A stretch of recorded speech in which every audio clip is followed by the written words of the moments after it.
They're off doing a sports event this morning, and they're going to be watching online a little bit more. They're all parishioners of Christ Church. I think it's quite a cool thing. I don't know if it's intentional, but I took it as that when Derek was asked to submit a photograph for his forum announcement, he could have sent some professional headshot, from the university or something like that. He sent a picture of his family, and I thought that was really cool. This topic of AI, every one of us has heard about it, but almost none of us knows much of anything about it. And I'd say our feelings are mostly feelings that we have about it: curiosity, awe, and probably some anxiety, and maybe some hesitation, or maybe even fear. And we need somebody to tell us about it. Unfortunately, almost none of us are qualified to do that. I certainly am not. But fortunately, we have somebody here with us this morning who is. Derek is professor and program director of computer science at the Milwaukee School of Engineering. His areas of expertise include computational modeling, high-performance computing, data engineering, and mobile application development. What is AI? The what, how, where, and why of AI. Dr. Derek Riley. Thank you, and thank you for having me today. So let's just jump into it. So let's actually start by defining what is AI. And actually, if we rewind a little over half a century ago, Marvin Minsky, who's one of the founders or the early minds that was contributing to AI, said that artificial intelligence is when machines do things that humans are assumed to be intelligent to do. And so this is going to be sort of our benchmark. And this is maybe why AI has become such a well-covered topic in the media recently, is that we are finding more and more boundaries at which AI and computational tools are starting to do things that we sort of held to be human things. So let's actually unpack this a little bit further and talk about what is intelligence. So if you use the tool that all of my students use, Google, and you ask Google what is intelligence, you'll get this response up here. So the ability to acquire and apply knowledge and skills. I think that's an apt definition, and we can sort of use it throughout our discussion today. The things I want to highlight here is it's the two words. We're acquiring knowledge and applying it. So just acquiring knowledge itself isn't intelligence. Just applying information is not intelligence. It's the ability to do both in concert. So we're acquiring knowledge and applying that.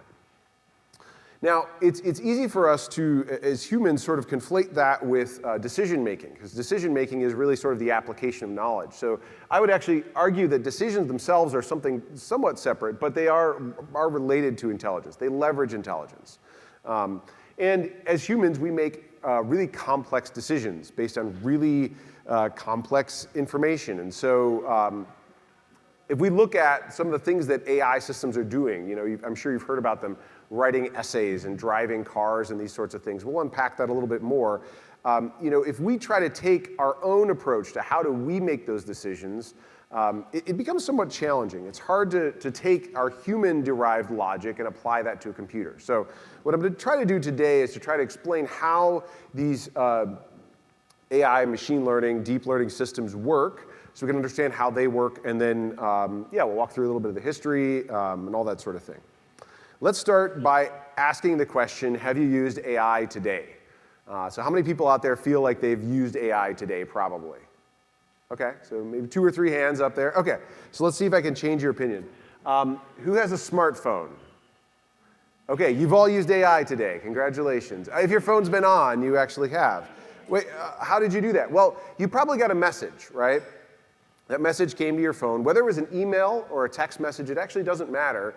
They go through spam filtering systems, right? There's lots of spam calls you get in that sort of thing, spam emails. They go through a system. There's an AI system behind that that's looking for what is behavior that looks, maybe like it's not from somebody you know or not a message you want. Categorization of messages. Those suggested responses you get at the bottom, maybe you get that text message or that email and you get that little suggested response. Maybe you want to say this. You can have an entire conversation with the suggested responses, by the way. It's sort of entertaining if you ever want to try that. But yeah, they may show up like this, little buttons you click on that make it easy for you to say that. So that's a contextual response. If you've read the media, even a print newspaper, the likelihood that something in that newspaper was generated by AI is very high. Whether it's an article itself, a lot of that is now being written automatically, deciding where the articles go on a page, even on print, let alone in digital media. Medical systems. Hopefully you haven't had need to interact with medical systems this morning, but if you've gone to see a doctor recently, your information is put into a large electronic health record system. That data is used to help train new physicians. It's used to train algorithms. It's mined for information. There's all sorts of use cases in the medical field that are having real life-saving implications already today. Everything from, image analysis to drug creation. There's a lot of innovation happening in the medical space.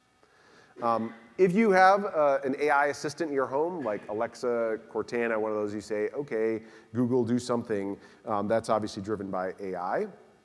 Finance, if you've ever deposited a check on your phone, it's actually reading the text on your check and actually doing some rudimentary, checking on it to make sure that it actually works correctly. Underwriting can be done using algorithms. Portfolio management, fraud detection. If you ever used your credit card, at a gas station on a road trip, the fact that you're using it there, actually, whether or not you have to put in your zip code can be determined based on an algorithm that's deciding whether or not your behavior looks fraudulent or not. Automotive, of course, we'll talk more about self-driving vehicles in a little bit, but there's lots of self-driving and safety features that are in vehicles that now make our roads different than they used to be.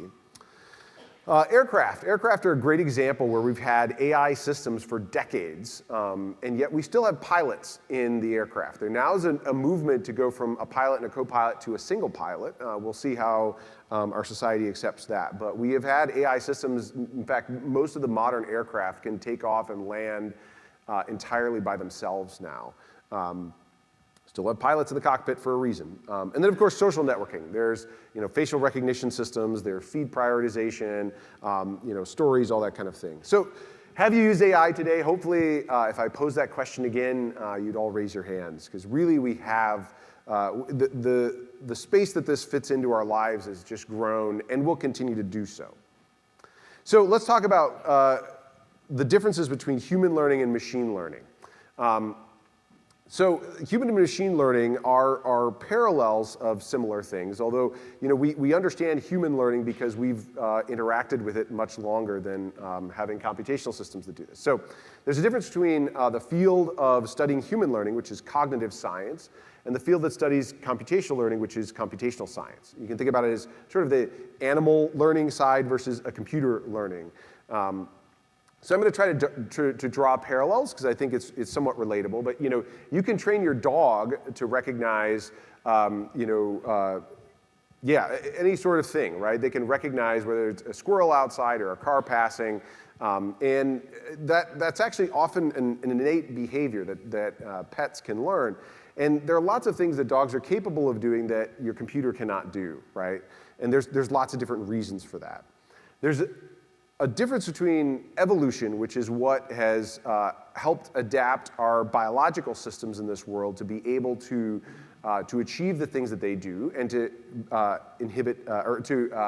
exhibit intelligent behavior. Machine learning is all about designing computational systems that can enable computers to do that. So I want to give you a really quick crash course on the history of AI. AI is I already mentioned, has been around for a long time. The early founders of AI were actually talking about this and developing some of the early work in the 1940s. And this period is called the good old-fashioned AI phase. So this is where They were trying to emulate biology. They were trying to look at, the human brain and try to understand how it works. This is when Alan Turing, if you've ever read or watched the movie A Beautiful Mind, this is when he was doing a lot of his work. And there was, in 1956, a meeting at Dartmouth College where the term artificial intelligence was actually coined and adopted. Although there was this winter. So in the 1950s and 1960s, there was a lot of excitement around it. And then that enthusiasm sort of waned because all of this promise of AI, these things we wanted to realize with it to make our lives better, the promise just didn't come true. We weren't ready yet. There were some critical pieces missing. And so by then, the 1970s, there wasn't a whole lot of interest in AI from a research or application standpoint. And then things started to change. In the 1980s, we got more powerful computers. Computers made their way into people's homes. We got more data that was generated, and then there was more enthusiasm and research around computing. And so in this era, the 1980s and the 1990s, we had the era of knowledge-based expert systems. So these are the sorts of systems that actually we use to control, for example, the heating and cooling in our houses, right? So the idea that we can take sensors, apply logic that if the temperature goes above this threshold, we would turn off the heater. If it goes below this threshold, we turn it on. We build in more complexity with humidity and other sorts of things, right? So the idea of an expert system is we're encoding knowledge. We're designing in this knowledge into the system. And we saw lots of promise with that. There was a lot of enthusiasm, but then we discovered there's some problems. There are lots of problems, in fact, that we can't do this with, right? So if we wanted to create an expert system to drive a car, we'd have to define every road sign it would ever see. We'd have to define every type of intersection. What are the rules in every situation? It's an intractable problem. There's too much there for us to design a system to do that. So we had another AI winter that was in the early 2000s, which sort of corresponded to the dot-com bust as well at that time. And then something else happened. There was more enthusiasm. And today what's happened is we've had what's called this deep learning revolution. And I'll talk more about some of the things that are happening out of this. But now we're seeing AI for social good, the potential for autonomous weapons, certainly autonomous vehicles. We've seen all sorts of successes around game-playing AIs, AI that shows up in lots of different places. So where are we at today? So which of these things can we do? You may recognize that picture from Jeopardy from a few years ago. Does anybody remember what entity? Well, yeah, what entity is in the middle there that is winning at Jeopardy? Does anybody remember this? This was an IBM AI system called Deep Blue that was actually played and won at Jeopardy. On the left there's Ken Jennings. I don't remember the contestant on the right, but they basically brought back the heavy hitters from the past decades. And an AI system actually beat our human counterparts at Jeopardy. Can AI play a decent game of table tennis?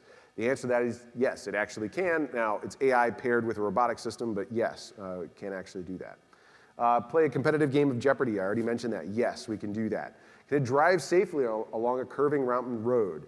Yes, we have systems that do that already. Can it drive safely generically? Well, I'm not so sure about that one. We're still working on that problem. Will we ever solve that? Probably, but we're not there quite yet. Can it buy a week's worth of groceries on the web? Yeah, definitely. It can look through your history of purchases and predict what you need to buy. In fact, that's what recommender systems do. If you ever go out to an online shopping system, it's looking at what you've done in the past, not necessarily just at that store, but it's looking at your past history to decide what you might want to do in the future. Can it discover and prove a new mathematical theorem? Maybe. There have been some work around being able to prove mathematical theorems with AI systems, but this is discovery of new knowledge is still a hard thing for AI systems. Can it converse successfully with another person for an hour? Maybe. Who here has called into a helpline recently? Yeah, okay, yeah, and you probably get the press 1 for this and press 2 for that. But it is using AI for some of those decision making, but the person you talk to might not actually be a person anymore. There are voice assistants now that sound like a person, and you talk to them, and if they say, oh, let me connect you with another service agent. They might then actually be connecting you to a real person. It's hard to tell at this point because the systems have gotten really good at this. So don't just assume that because you're talking to somebody, you're actually talking to a person. You might be talking to a computer. Can these systems perform surgical operations? Simple ones, yes. There's robotic surgery systems. Complex ones, certainly not. And should we be allowing it to do this? That's a whole other question. And the answer is probably not, at least at this point. Can it put away dishes and fold the laundry? Yeah, there are robotic systems that can actually do that now. So yeah. Can you translate spoken Chinese into English in real time? So I speak in one language, it comes straight out? Yes. This has been done, and it is very possible to do this in virtually any language. Can you write an intentionally funny story? Well, this is an interesting question. ChatGPT was asked this. ChatGPT, if you're not familiar with, is a large language model. And it said, somebody asked it, tell me a joke. Why did the tomato turn red? Because it saw the salad dressing, right? So, and then the person wrote in there, okay, I don't get it. So ChatGPT attempted to explain it. So what you read down there is ChatGPT's explanation of why this is funny. And as you read through this, you'll discover that it sort of goes off the rails and doesn't really explain why it's funny. It just starts to explain what saw means, which, yeah, it sort of gets off on its own tangent, right? So can it say something that's funny? It can parrot something back that is perceived to be funny, but it doesn't really understand? No, it doesn't. So I'm going to use an example here to illustrate how AI works. Driving a car. How did you learn to drive a car? This is the audience participation time. So yeah, what did you do to learn how to drive a car? Just raise your hand. Yeah. What was the question? What did you do to learn how to drive a car? I had a video call. Okay, yeah, so you have that person, right? What did the person do with you that helped you learn how to drive the car? Yeah, so they explain everything, right? The rules, right? So you say, okay, drive on the right side of the road, slow down, speed up, right? And once they sort of trust, maybe they take you to a parking lot, right? And they say, okay, do this very carefully, right? So how old do you think you were when you started to learn how to drive? 9. Okay, yeah, so yeah, some people like, I talked to my mom and she says, well, I learned on a tractor on the farm, right? So yeah, go ahead. That same uncle put me on an ice skating rink with a 38 Ford. He did not get the car off the ice rink. That was very important back then. Right now I can drive on ice and then I have no fear. That's an excellent example, right? So being able to be put in a situation that's complicated is really important, right? So almost all of the self-driving cars were developed in California. How much snow do they see in California? Almost none, right? So you can't take a car from California and put it here in Wisconsin and expect it to work. So what do? They take it up in the mountains of California so that they can test the cars there. But is that an appropriate analog for here in Wisconsin? Probably not, right? So being able to test and run these things in lots of places is a really important aspect of designing a robust AI system. So one of the things that I like to bring up for an example with this is that you probably started learning to drive far earlier than even 9.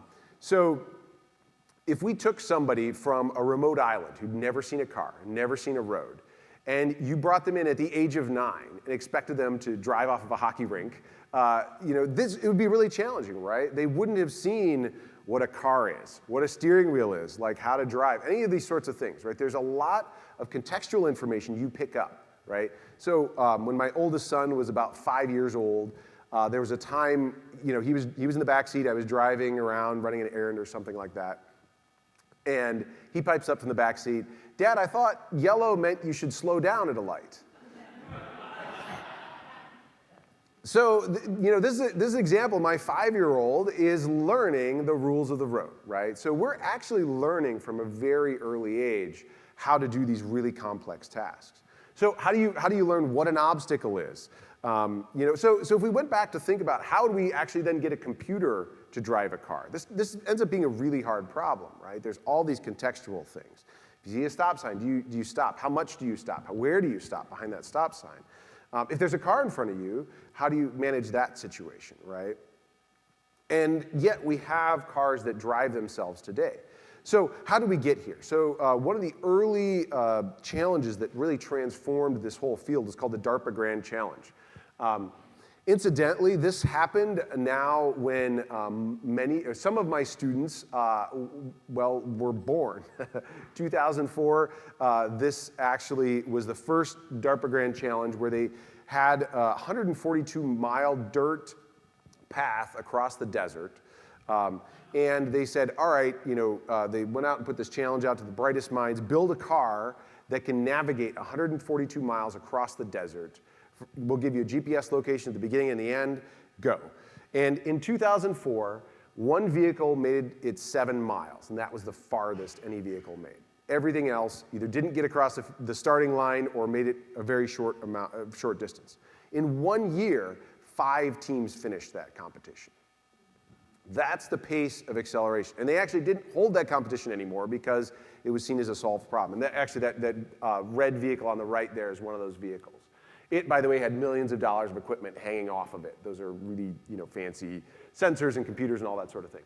So in 2007, then DARPA said, okay, you did the thing in the desert where there weren't people, there weren't other vehicles. Let's do an urban challenge. So these are some pictures from the urban challenge where they created this urban environment where there are pedestrians, other vehicles, and said, okay, you have to navigate from one place to another. You have to park and move around, all that kind of thing. 6 of the 11 entrants completed that competition.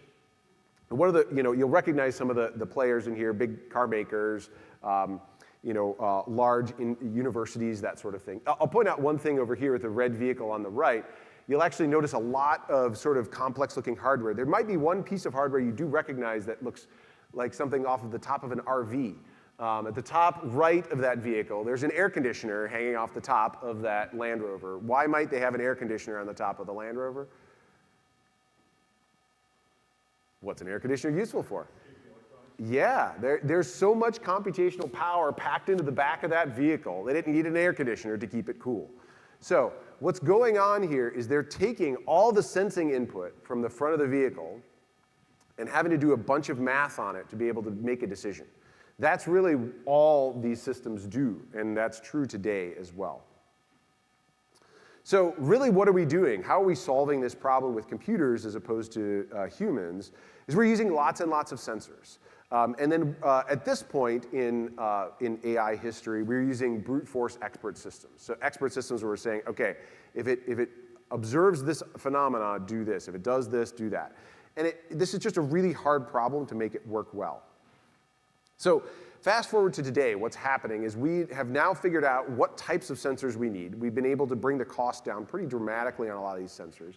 And then we use what are called deep learning models. I'll talk a little bit about what deep learning models are, but they've really been the big transformational change that's happened since about 2012 in this field. The big players in self-driving cars are up there. You probably recognize them. They're sort of household names at this point. So let me talk a little bit about how machine learning is different from traditional programming. So in traditional programming, what we do is we take data. So let's say we take observed phenomena from the world. We write a program about that. We say, if we see this value, do this. If we see this value, do that. And that gives us our output. In data science, machine learning, and deep learning, what we do is sort of turn that on its head. What we do is we actually take data, and we take the output. We run those through a computer, and we get a program. So we actually get the logic by showing the machine examples. So when I say we take data and output, I should probably talk about what that is. So if I take this picture of a cat, you and I recognize this as a cat, right? But a computer doesn't see this as a cat. What a computer does is actually take images and break them down into little pieces. So we kind of call this the screen door effect. So if you imagine taking a screen door and putting it over an image, it's a big grid of pixels. So those individual pixels, then we identify how much red, green, and blue is in each of those pixels. We associate a number with that. And that's all the picture is. So every single picture you see, every single video you watch is just a bunch of red, green, color, red, green, blue color mixes. So that's what a computer sees, is just a bunch of numbers. So what we want to do for a computer is we want to send in this set of numbers and have it tell us that it's a cat. In fact, what we actually do with these things, this is what's called an image classification problem. We want to classify this image as something. So we'd say, this computer decided it was 82% likelihood it's a cat. Might be 15% it's a dog, or it might be a mug. You can see why it might be a mug, right? There's probably people out there who have cats on a mug, right? So yeah, 1% chance it's a mug. But so this is what the computer's dealing with. We have to have this digital, this numerical input, and then we can feed it through this computational model to make a prediction about what it's going to be. So what is machine learning? Machine learning is the idea that we have algorithms that can evolve their behavior based on empirical data. So remember I said that we take data in, we take an output in, and we get the algorithm out. So what these are doing is we're sending data in to the system. We're sending the answer in, the output in, and then we're getting an answer out. So this is possible because we have lots and lots of examples to give it. So another example I like to give with this is, if I give my students a test, that test is a bunch of questions, and I've got answers for those questions, but I don't give the students the answers, right? If I gave them the answers, then they would just memorize the examples. So if I gave my students the answers, so I give my students the questions and the answers, and I fed it to them, they could probably do that test really well after they learned it, right? Because what are they doing? Looking at the questions, looking at the answers, and then they remember that to take the test later. We're doing the same thing with these AI systems. We're going to be giving it the questions and the answers. It's going to learn from those questions and answers. And then when we give it questions again, it will be able to answer the questions. The real question is, can it answer questions it hasn't seen yet? That's really what I want to do with my students. I give my students on an exam questions they haven't seen yet, and that tells me, have they generalized this knowledge? Is this something that they can use? That's actually what we expect when we talk about an artificially intelligent system. That's really what learning is. There's a difference between memorization and learning, right? I don't want my students to memorize. I want them to learn. And so we have to make sure that when we're giving it examples to look at, we're not just facilitating memorization. We're facilitating, the process of learning. If we look at biological systems, the biology that we use every day is surprisingly sophisticated. So if we have a stimulus here, a flame that we put our finger over, we have nerves in our finger, our sensors that tell us that something is hot. But it's not like, it's not telling us that by anything other than an electrical impulse. Our nerves fire electrical signals that fire to the next nerves, that fire to the next nerve, all the way up to our brain. And then some decisions are made. And then that sends another set of electrical signals that go back down to our muscles that move our finger away, recognizing that it's hot, right? So this all happens really quickly. And all it is just a loop of electrical signals that send back and forth. And it turns out that this concept of this sort of biological neuron is what has inspired the vast majority of AI systems that are revolutionizing our world today. I have one slide with math on it. Here it is. So what we do is we build artificial neural networks. Artificial neural networks are math equations. But they're not crazy math equations. This is maybe something you recognize from an algebra class. But basically what we do is we take signals from neurons. So we take inputs on one side. So you can imagine here I have 3 numerical inputs. They're arbitrary numbers, just to make this simple. So 3 numerical inputs. We connect them to a single math equation here, f of x. And then that gives us a single output. And the way that these are connected is through a process we call forward propagation. We're propagating the answer forward. So we're taking our inputs, which could represent colors, they could represent words, they could represent really anything we want to encode. And then we multiply them by these W1, 2, and 3, which are weights for our equation. So we take our numbers that are inputs, we multiply them by weights, and then sum them together, and that gives us our output. What is that numerical output? Doesn't matter for this context. We have to interpret that and learn it. So you might say, okay, so you just represented something with a math equation. What does that mean? Well, you can't really do a whole lot with a single neuron. Just like our bodies are not made of a single neuron. What we need is a web of neurons. We need a neural network. And that's really what revolutionizes our model. So in the 1950s, the concept of an artificial neural network was created. And they said, look, we can build these things and scale them to infinite size, which is true. But we didn't have enough data to train it back then, and we didn't have enough computational power to do anything with it. So the idea of a neural network is half a century old, but we just had to wait until our world was ready to be able to build more complex layers. So now we can start with inputs and send these numerical values through and get an output out that says this is a cat, or it's a dog, or a cup. So let's apply this to a self-driving vehicle simulation. So this is an example I did with some of my students a few years ago. So if we want to build a self-driving car, what you need to do is you need to start with data that you can give it as examples, right? So in this example, we just had a driving simulator. So the students actually would drive just with the keyboards on their keys. They'd steer it right and left, right? And you can kind of see the road is here, it's curving to the left. So what they do is they drive this artificial car through this world. And while they're doing this, what it's doing is it's taking pictures, basically one a second, and then it's also keeping track of how they steer. So as you steer, assuming you keep the car on the road, that's a good example of how to drive, right? So if you see the road curve to the left, the car will sort of turn to the left a little bit, and you go to the right, goes to the right, slow down, speed up, all that kind of stuff, right? So they drive the car for a minute or two, and that collects a bunch of data for training. So every AI system, virtually every AI system today, starts with collecting data for training. Then we build a deep learning model. So this is a little bit of code. I couldn't give a presentation without putting code on it. So here's code. I'm sure you all know what that means. But yeah, so what's going on here is more interesting to talk about the right. So at the bottom here are what are called our input layers. So we actually, remember I mentioned that we can split color into red, green, and blue channels. So we split our color into 3 channels. Those are our inputs. And we send it through this neural network that, each of these sets of layers represent basically groups of neurons. And each layer is connected to the previous layer with more and more neurons. We do this in a really sophisticated way with different kernels and convolutions and all sorts of fanciness until we get to the very end. And at the very top there is actually the decision that says turn right, turn left, or go straight. So the output of this is a decision about where we go. So we build that deep learning model, we have all the data, and now we evaluate it. So we actually send it through a training system. And what's happening in this training system is it actually starts with this model. Remember those weights I was showing you? Those weights are actually started out completely random. We have no idea what they should be. So we start them out completely random. And so when we send the data through, it makes a prediction. And usually the prediction is terrible. So once we know what that prediction is, we can do some fancy calculus and decide how much we need to change those weights.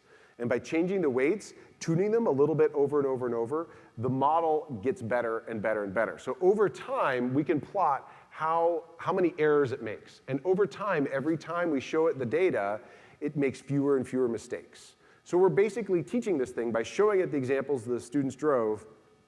And then by the end, it's making very few errors. So I have a couple of videos here to show you. This is now a car driving by itself with data that's collected by the students. This model is completely driving itself. So you'll see this is the track they drove the car on. You'll notice there are things like shadows. There are different road surfaces. There's obviously curves. The vehicle is able to go around this track and not drive off the track. All that it's doing is deciding, do I go right, left, right, left? That's all it's doing. We can let this play forever. It will not go off the track. If the students collect the data the correct way, it won't go off the track. If the students drive the car off the track while collecting the data, that's a different story. But yeah. So we just gave it the test and the answers, right? Because we just tested this car in an environment that the data was collected on. So what do you imagine will happen if we try a slightly different environment? So I'll show you this environment. So this is the next environment. We're going to take the car where we trained it on the data from the top view here, and now we're going to use the car in a different environment. So what do you notice that's different about this environment already off the bat? Yeah, so we have steeper shadows, right? There's a lot more contrast difference. What else? There's 2 lanes. So we trained our car without lanes, and now we're going to put a lane in the middle. What's going to happen there? What else do we notice about this? Yeah, it looks a little bit more realistic, right? And there's palm trees we're going to see here in a little bit. There's a little bit more grade. Things are quite a bit different here. How do we think the car is going to do? Well, I cherry-picked this example. But yeah, it turns out the car, even though it's not seen any of these things before, is able to stay on the road. That's sort of an impressive thing. This is actually demonstrating generalized knowledge. It took the examples it saw from above and was able to figure out what a lane is. It was able to figure out, don't drive at the trees, keep on the road, right? It was able to figure out, oh yeah, I saw that shadow before. The shadow doesn't really mean anything, as long as there's something that kind of looks like a road there. But this is not perfect.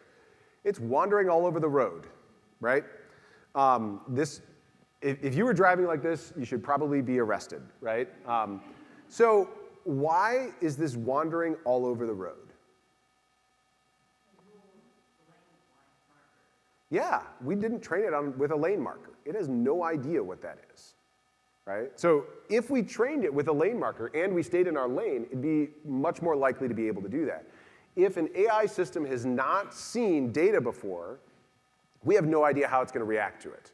And that is the fundamental problem that underlies all AI systems. It doesn't matter if it's a self-driving car or something that's picking a news story for you or a medical system. They all, if they haven't seen data before, we don't actually know how they're going to react to it. All we can do is experiment with them to see how they're going to react. So one of the big fields that has changed our world in the last basically 9 months is natural language processing. Natural language processing is a branch of AI that's focused on, as the name implies, taking natural speech or written word and turning it into something that's useful for the computer. Why is natural language processing hard? If I say fruit flies like a banana, this can mean two different things. It depends on what the subject and the verb is, right? It can either mean that fruit flies, the little insects, like a banana, or it could mean that fruit flies as if you throw the fruit like a banana. So this semantic ambiguity is really problematic. And especially the English language, there's a lot of complexity and nuance, and it's an evolving language as well. So you've probably heard about ChatGPT. ChatGPT is one of the biggest, probably the most well-known large language model that has been around. So the interesting thing about large language models is these are not new. They've actually been around for about 5 years. ChatGPT sort of wrapped the large language model in a really relatable form, this sort of chatbot sort of form, and then trained a really, really big, very sophisticated model. And this just, it really took people by storm. It really surprised the world. Within 5 days of launching this, they had over 1 million daily users. Now it's somewhere around 25 million or more. They looked at 300 billion words. What they did is they actually crawled the entire internet, basically everything that was on the internet from 2021 and before. Somewhere around 500 gigabytes of data. It's just words. They picked it all up. And just to give you a sense of the adoption of ChatGPT, you look at a tool like Facebook. To get to the first 1 million users, it took them 10 months. Instagram, it took 2 months. Netflix, it was 3.5 years. So in 5 days, this is a really, this really ramped up quickly. It's not a cheap service to run. It costs about $3 million a month just in computational power to run ChatGPT. What has ChatGPT been able to do?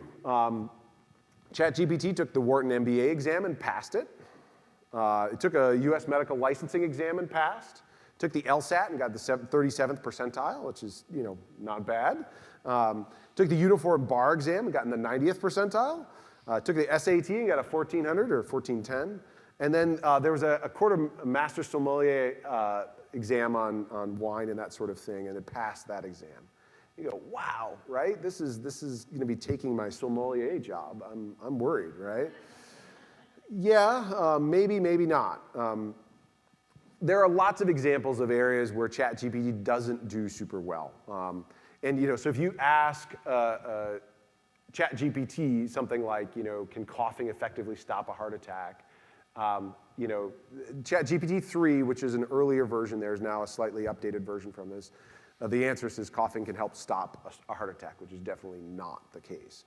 So there are lots of answers. There are plenty of examples up here of answers that are just not accurate. And you might say, well, why? It's a natural question. Oh yeah, I asked ChatGPT who I was. And it turns out that ChatGPT thought I was an associate professor. They got MSOE right, that's good, but thought I was in mechanical engineering. And my area of expertise evidently was advanced manufacturing, robotics and automation, and engineering education. It was close on the engineering education thing. But why would it think I'm a mechanical engineering professor? That's strange. Well, it turns out what ChatGPT is actually doing is it's actually just predicting the next word. It comes out with these big, long statements, but all it's doing is just coming up with one word and predicting what the next word should be after that. So it sort of forms a statement one word at a time. I doubt any of you speak one word at a time.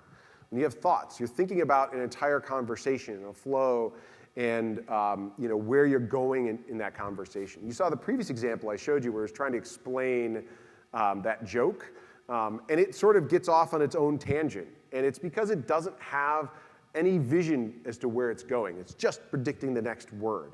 And it turns out it's doing a predictive model where it's rolling the dice every time. And it picks the one that the random generator decides. So it turns out the largest number of faculty at MSOE are mechanical engineering professors. So if it's going to guess what kind of professor I am, it's going to guess the largest number, right? That's its highest probability one. And so that's why it picked an ME professor, because that's the highest likelihood. So what it's doing is basically just guessing what that next word is. So as I've already said, ChatGPT has lots of limitations. It is just a predictive model. It's just predicting that next word. There are limits to how much you can put in it. So your question to it can only be a certain length, and its answer can only be a certain length. And in fact, it has a very limited, while it has lots of information that it's looked at to learn, it has very limited information it can see in its answer. So it can actually not really see back all that far, so it will forget where it was going and then sort of go off on these tangents. It also cannot search the web actively, although that's the reason it can't do that is in an effort to avoid malicious use of it. Because if somebody knew where it was getting its data from, you could inject incorrect information in there and sort of take advantage of it. So they decided basically not to allow it to be manipulated in that way. Previously, and this is evolved somewhat, but the early versions of ChatGPT were trained on data from 2021 and before. So if you ask it about any current events, it certainly doesn't know anything about that. And I think the biggest challenge is that it gives overconfident answers, right? It gives the perception that it's confident, but it really has no concept of something being correct or not. There are a bunch of impacts that have come from AI, and especially ChatGPT. So ChatGPT uses all the information to improve the system. Like any machine learning system, it's taking the inputs and outputs that you as a human are putting in it and using it to improve the system. So there have been lots of companies whose employees have been writing questions into ChatGPT about their company and putting in proprietary information into ChatGPT that then using contextualize that information and uses it in future answers, which causes all sorts of problems. We are definitely finding students are using ChatGPT to write their code and essays. Faculty are scrambling to adapt to this. We adopted a new code of conduct at MSOE to accommodate for this. There are definitely some situations where it makes sense for students to use ChatGPT and some where it doesn't. I liken it to a calculator. We still teach math with a calculator, but there are some instances where I don't want my third grader using a calculator to learn multiplication tables. In the same way that I wouldn't want a student in my class using ChatGPT to write code. If it's their first year learning how to program, if they're using ChatGPT to write their code for them, they're not learning. They're just leveraging a tool to do it for them. So this is an ongoing challenge, and this is something that we as educators have to figure out. I don't think a prohibition of the use of this technology makes sense in the educational environment. I think we have to have folks who are educated about how it works, strengths, weaknesses, and then we can see the benefits and avoid some of the downfalls. Broadly, AI, while there are some really impressive advances that have come out of it, I don't want you to come away thinking it's infallible. There's a picture up at the top right there of a group that discovered that they could take and put stickers in the middle of a road. In fact, I believe all they did was put 3 stickers of a certain reflective type of sticker in the middle of a road, and it was enough to trick Tesla's autopilot system into thinking that the lane was ending. And if the car is going fast enough, it has to make a decision about a lane ending suddenly. What's the choice? You have to merge. And so if there's another vehicle there or not, you may not be able to get over there in time. So they were able to actually show by putting 3 stickers in a row they could cause a Tesla to merge over unexpectedly. So that's a big problem. Obviously can be addressed, but was a situation that the system didn't deal very well with. You can, if you have an Apple ID, if you have an Apple phone and you open it with your face by looking at it, that system can technically be beaten by a mask, although it's very sophisticated. You have to build a 3D mask. It has to be colorized. Like it's not really it's not really going to be the way that somebody actually breaks into an Apple phone. Most likely, there are other mechanisms that can be done to do that a little bit easier. This is a picture over here of a autonomous vehicle in an automobile accident. There have been some high-profile cases recently of traffic jams caused by autonomous vehicle. Another important example that I think is worth mentioning, there's a game that came out a few years ago called Pokemon Go. Very popular, is called augmented reality game where you'd actually use a mobile phone in the environment and it would spawn these characters on your phone that you could see and interact with. And it depended on where you were in the world, what types of characters you would see. So people were getting out and hiking and walking and doing all these great things to go find these characters in the real world that were popping up on their digital devices.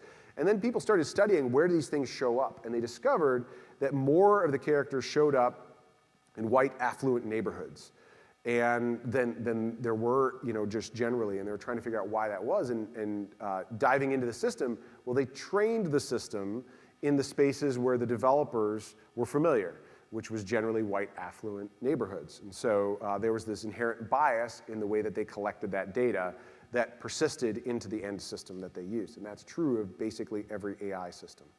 There was an example of a girl, a 6-year-old, who bought a $170 dollhouse from Amazon by asking Alexa for it.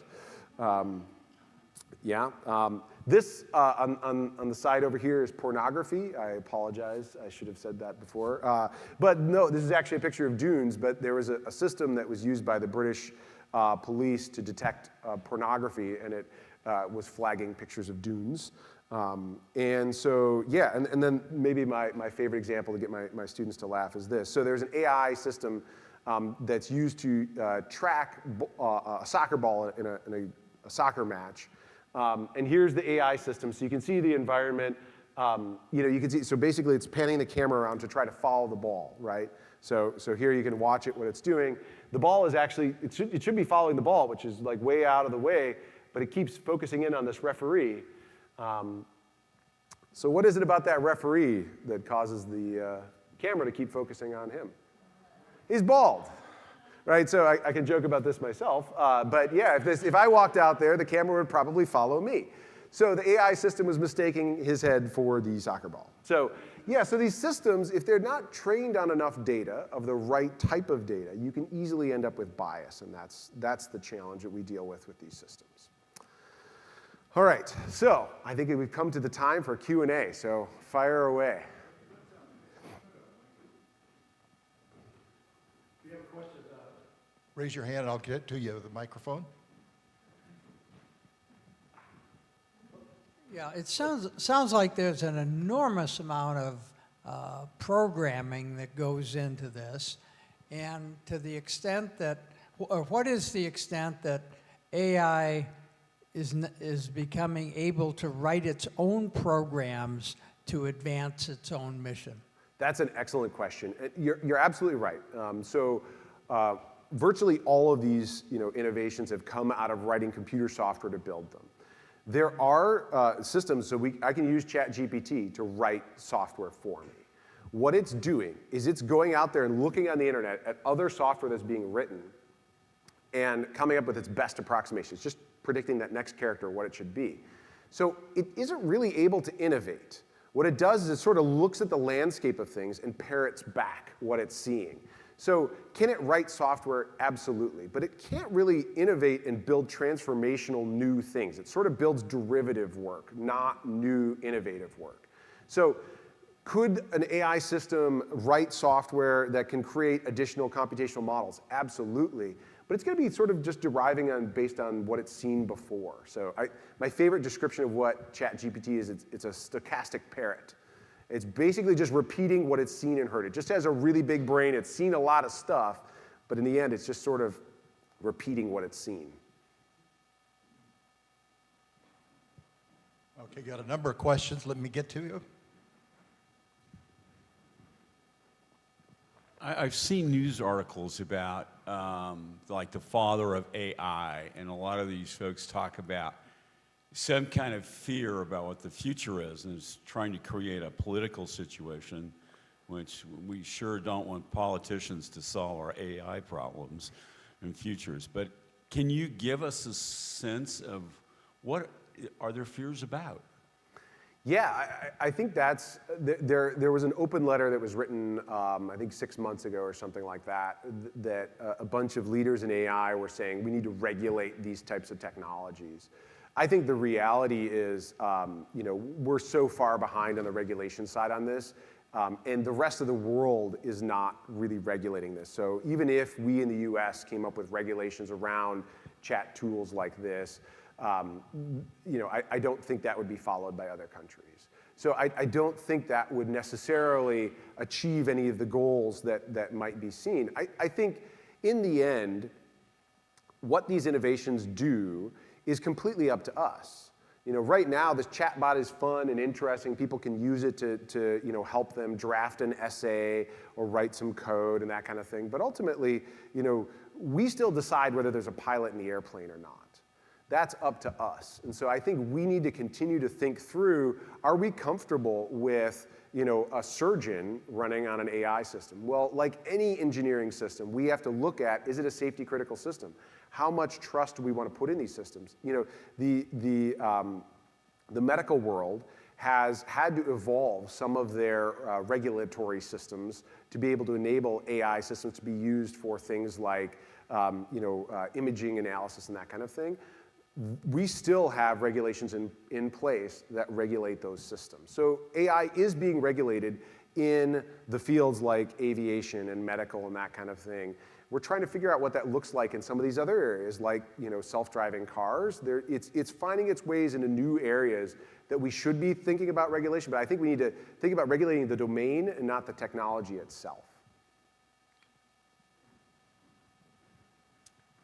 This is not a very detailed question, but how do we keep different countries from invading our things? I mean, yeah, we have certain things so that surgeons don't do this, but you said that you have ways not to be able to let them get into the web. Yeah, no, that's a great question. I think that comes down to data security. So a lot of the reason we have these AI systems is because we have lots of examples of data that we can feed to it, right? And so the AI systems like ChatGPT are looking at the public internet. But there's lots of private information that's not available. I think actually by protecting that information is how we can protect the sort of the secrets or the ability for those things to be leveraged by others. So I think it's actually sort of good old-fashioned like security and data security and privacy. Actually, coming back to regulation, I actually think there's a lot more need for regulation on the privacy side of things. Take an application like TikTok. TikTok is owned and operated by an entity that is not in the US, it's out of China. And all of the data, I'm not just talking like what videos did people watch, data can be collected on all sorts of things. What's your GPS location when you're watching it? How much time do you spend watching this? What's the genre you're watching? All of that information about the kids who are watching TikTok videos is all going over to China. And what they do with that is regulated by no one. And so I think where the data goes and how it's stored is a big consideration. I think that actually is an area that we should, as a society, be really worried about. Well, for those of us who are old enough to remember science fiction movies and novels, there was the Colossus, the Forbin project, where the U.S. defense computer makes friends with the Russian and takes over the world. So that's one end. And then you have Isaac Asimov coming up with the 3 laws of robotics, which is the sort of the opposite of that. Robots that can make a decision following these 3 basic laws. How, at the rate AI is advancing, how soon do you think we will have a requirement that there's something like these 3 laws of robotics? Don't let yourself be harmed, don't let harm a man, or don't let harm come to man. And the third law is the second law takes precedence over the first law. So how long do you think it'll be before we're required to have some sort of laws like this enacted in any AI program? Are we so far, that's so far in the future we don't have to worry about it, or is it something that we have to start thinking about now? I think that there will not ever be a law like that because it's not enforceable. I think the challenge is this information, if you wanted to, let's say you want to go home and you have a Sunday afternoon free. If you want to go home and train your own AI model to recognize, cancer in an X-ray or something like that, the algorithms are available publicly, the data is available publicly in many cases. You could go out and do this. There's no regulation whatsoever because it's really a free-for-all. There's any of the data and the algorithms that people post publicly, and there's a lot that's posted publicly, is available. So anybody in their living room, even with a computer like a laptop like this, you can use resources on the cloud to be able to train really big and complex models. So there's no real way that this can be sort of enforced because it's an open experimental domain where the information is just available everywhere. So I think enforcing those three laws, I think again comes down to how the technologies are applied. So I think for an engineered system, if we have a vehicle that goes out that has these systems on it, we have to define what are the test cases that we need to run this through to make sure that we're trustworthy. The same way that if we had a car seat that was going to go into mass production, it has to pass a certain set of tests. I think it's more about testing the products and the things that are available to people rather than the technology itself. Derek, I asked ChatGPT to write a country and western song about a failed romance. And it did a pretty good job of creating the lyrics for a song. Can you comment a little bit on the applications of AI to creating art? And maybe that touches on where does art come from and what is creativity and all of those kinds of things. Absolutely, and that's another area that has been really transformational the last couple of years. Yeah, so you can go out there and ask it to generate song lyrics. You can ask it to paint a picture for you. You can ask it to do all sorts of different things that can generate what we would perceive as art, something that was of the human domain. And I actually think that art is one of these subjective things that's really hard to articulate what it is, how it makes people feel. I can say that similar to the other answers, what it's doing is deriving its information from examples it's seen. It's probably not going to be able to build something that's transformational. But you can't argue to how people are moved by something that they see. And so I think it may discover song lyrics that have never been written before that are a gem that somebody might have figured out a few years from now, but it sort of scoops them and comes up with them earlier. That's certainly possible. But it isn't likely to come up with a new genre of music, for example, that is completely groundbreaking. That I think is still a human endeavor. Great. Other questions?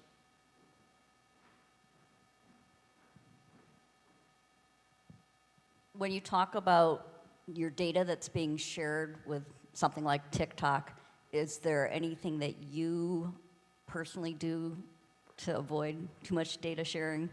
I don't use TikTok or Facebook personally. However, I will say I think they can be useful. And I think it's more about understanding what you're giving up. So when you get a free service like Gmail or TikTok or Facebook or whatever, it's free to you because they're benefiting from using your data. If you're okay giving up your data for that, then that's okay. But you have to understand what the implications are of giving your data up. And I think the vast majority of consumers in the world don't really completely understand that. And it's really hard to predict. If I use Facebook, it is helpful. My wife uses Facebook. I don't think a complete prohibition makes sense.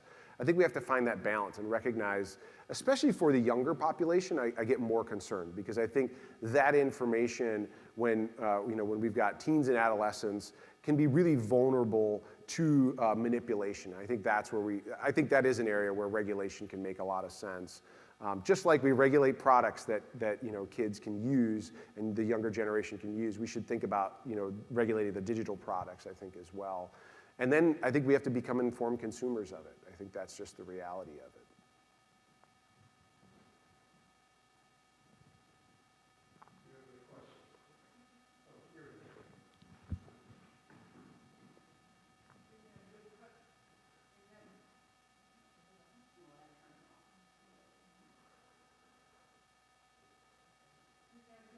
Questions about the ethics, just like medical ethics keeps changing.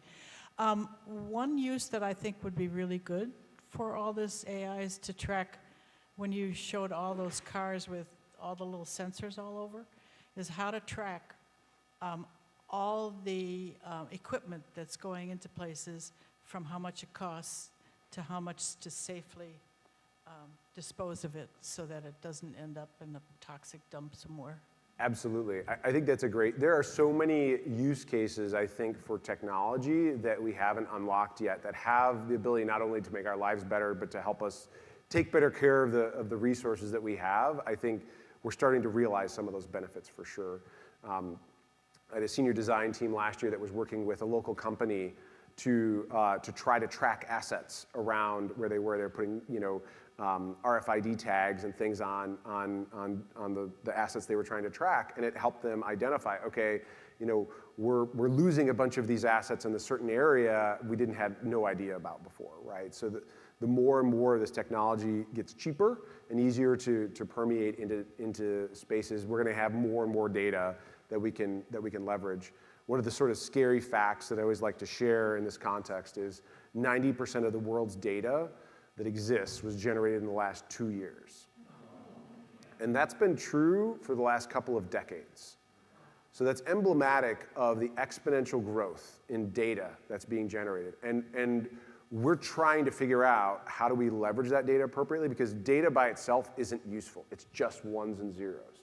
What we want to do is we want to convert that data into information and knowledge that we can actually start leveraging it for use of making our lives better and taking care of the resources that we have. And we're sort of just, attacking the problems as we see them.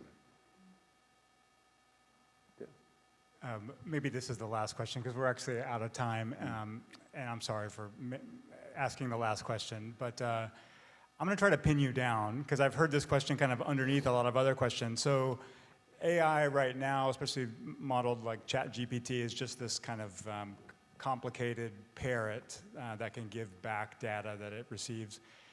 What do you think the chances are, or I could phrase that in different ways, that AI does gain the capacity to think for itself, to transcend the limits of those data inputs? Are you worried about that?